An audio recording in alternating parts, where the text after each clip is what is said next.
Okay, well, great. I am so glad to be here. Last December, we got the first inquiry about the Dennis Ritchie story. This was from an English literature professor named Bill Marling, who wanted to know about Dennis's early influences, and particularly, and I quote, anything about Dennis Ritchie's cultural interests, specifically what he read, what he listened to, or art that he saw. Now, Professor Marling didn't really know it at the time, but this is an especially interesting question when it comes to Dennis, because as we've heard, he was such a famously private person. He really didn't like talking about that stuff. So I considered it, but I decided that Dennis really wouldn't be happy with me just making up some stuff about him a couple months after he died. So I wrote him, I checked with John and Lynn, and we talked it out, they agreed. And I wrote him back to say, sorry, I couldn't really help. But I have to say, I did love this question. I thought it was really great. And the more I thought about it, the more I decided that I really realized that I really did have an answer that was worth sharing. And so that's what I'm going to do today. I'm going to give you an 8-minute cook's tour through Dennis's early influences and his cultural interests. So let's start with first influences. This is A.E. Ritchie, also known as Dad. Dennis was the first of us, and he was the apple of Dad's eye. Right there with him was Jean Ritchie. Now, Mom and Dennis were always very close, and they really understood each other. Mom was the one who gave Dennis his sense of humor, and she also gave him his kindness. Some of you know that Dad was a Bell Labs engineer. Dad was doing some pretty cool stuff after the war. He co-authored the design of switching circuits with Seth Washburn and Bill Keister in 1951. Now, this was a pioneering book about automatic switching systems and also about computers. The ideas were developed, and the book was written when Dennis was between 5 and 10 years old. I confess I haven't read it from cover to cover, but I have read the first page, and if you look up there, this gives you an excerpt of, this is 1951. Now, it actually gets better, because after all, this is the Bell Labs community we're talking about. We were dear friends with the Keister family. Mimi and Dean, Keister kids, are here, and also Owen and Liz represent the Keisters. And Mr. Keister, who's in the middle here, could well have been the most creative man in the history of the world. There he is with Dad and Dennis, and here he is with his tic-tac-toe machine. Now, this is something he coded in the fall of 1937 using Boolean algebra after Claude Shannon's summer internship at the labs. The labs asked him to do something special based on what they discovered in 1937. And after the war, AT&T built this demonstration model and toured the country to demonstrate what was possible with computers. Now, this kind of stuff was all around the Keister household. Dennis was a frequent visitor back then, and I'm pretty sure he got the Keister magic full force. So that's an influence right there. Dennis grew up pretty much as close to ground zero as one can get in the technology world of his time. Now, but Professor Marling asked about 3 specific cultural influences. So let's take a look at each of these in turn. First he asked about was reading. Okay, so Dennis read pretty much everything. I'm going to let this one go. Reading was just a cornerstone for Dennis. Too much time to take. So on to the next influence. What did Dennis listen to? Well, this may seem like a big question, but what came to mind for me right away were the Apple Gunky commercials.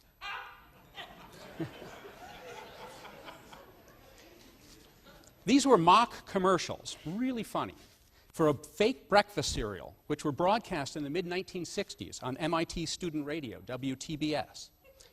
One Christmas, I think it was probably in 1964, Dennis brought home a collection of them on tape. John and I would listen to them, and we would just laugh. They were perfect, and they fit Dennis to a T. They were perfect for him. These tapes made such an impression on me that I stole the tape, basically, from Dennis, and I've kept it for my whole life. I went down to the basement and pulled this up. So I started checking into Apple Gunkies this summer, starting with Googling it, and I contacted the Apple Gunkies creator, Daniel Smith. He loved it that Dennis had been listening back then. It turned out that there was more than just Gunkies. WTBS had another program called Nocturnal Aviation, which ran ads for a company called Digicomputronomatics, which basically spoofed DEC back in the early years of PDP computers. We also talked about Cambridge generally during this period, the early to mid-1960s when Dennis was there. Now, Cambridge was a major cultural center. It was a major technology and music center. It was basically, a center of everything back then.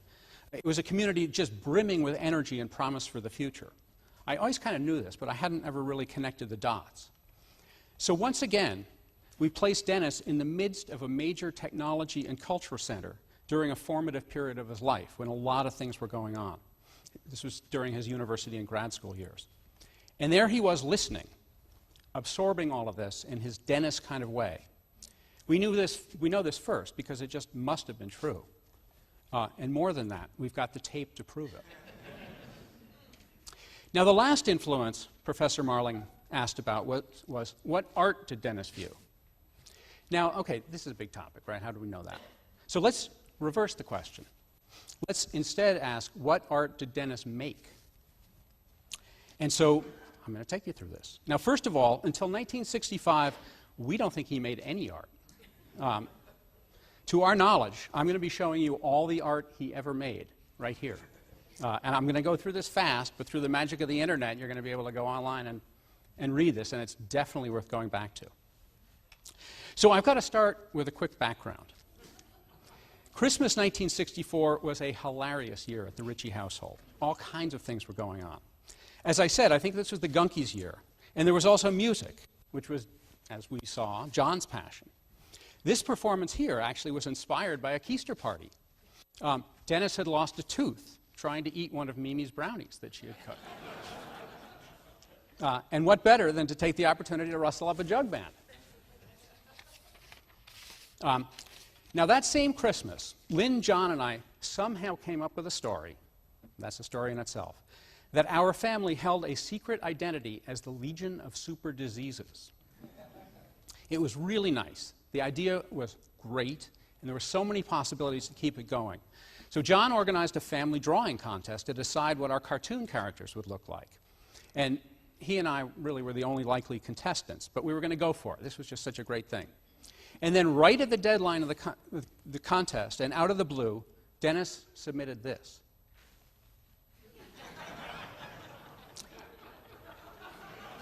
Ladies and gentlemen, meet Goiter Gal. This is the alter ego of Sister Lynn. Now, this turned into an amazing outpouring. There's Boil Boy, that's me. Fungus Fellow is Dennis. Wen Woman, Mom, Distemper Dog. Then Dennis went on to create a complete comic book based on LOSD. It was elaborate, and it was incredibly funny.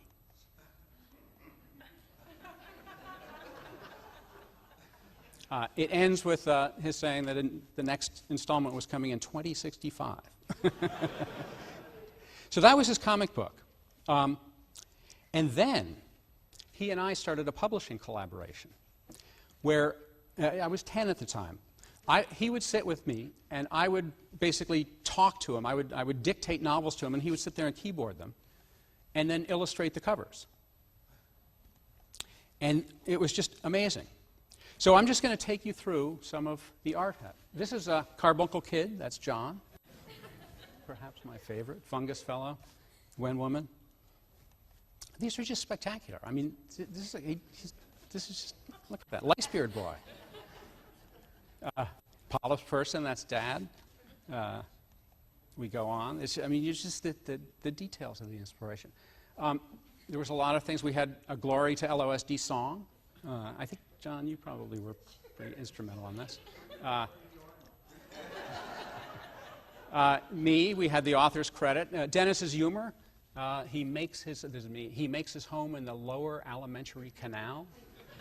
Now, I was 10 years old, but I got that joke, and I wasn't happy, but there was a lot of love. Dennis was just incredible. Okay, so this wasn't exactly high art, admitted that. But then you've got to start somewhere, right? So a couple of years later, Christmas 1966 or 67, we're not quite sure, Dennis mysteriously put two large objects under the tree. They turned out to be paintings, including this one that Dad hung in his Bell Labs office. Now, we only have this black and white picture here as a record. The originals have disappeared. I think this was titled Sun Rising Through the Forest. The sun was deep red. The forest The swirls were done in gray and brown and black drippings. It was a stunning paint. It was really unbelievably sophisticated. It was great. And then finally, for Christmas 1968, I begged and I bugged Dennis to make an original art piece for me, and he did. Here is the American flag that he created. Made from cultural ephemera, pasted onto a plywood board and intended to decay over time, which it has. But take a look at this. It's just breathtaking. There's some code. Now we go into the stars.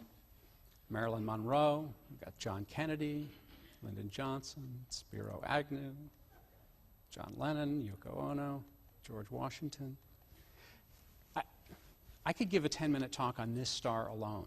It's just, I mean, this is wild stuff. And of course, Andy Warhol. Now I took pictures of this, I put them on Flickr, I sent them back to Bill Marling with a note to say, here are your influences. We had a good laugh about that. So this is the last piece of artwork that Dennis ever created. Some might ask, where did his creative energies go after that? But with this audience, at this time, I don't think we need to bother asking that question. So this is the thing about Dennis. He had an incredible intellect. He was deeply creative. He was a natural visionary. He had an extraordinary ability to listen to absorb. He had a deep well of compassion and kindness. And pretty much from birth, he was at the right place, at the right time, with the right people. Now that's really quite a recipe. So we all know about Unix magic. Now you know a little bit more about its early influences.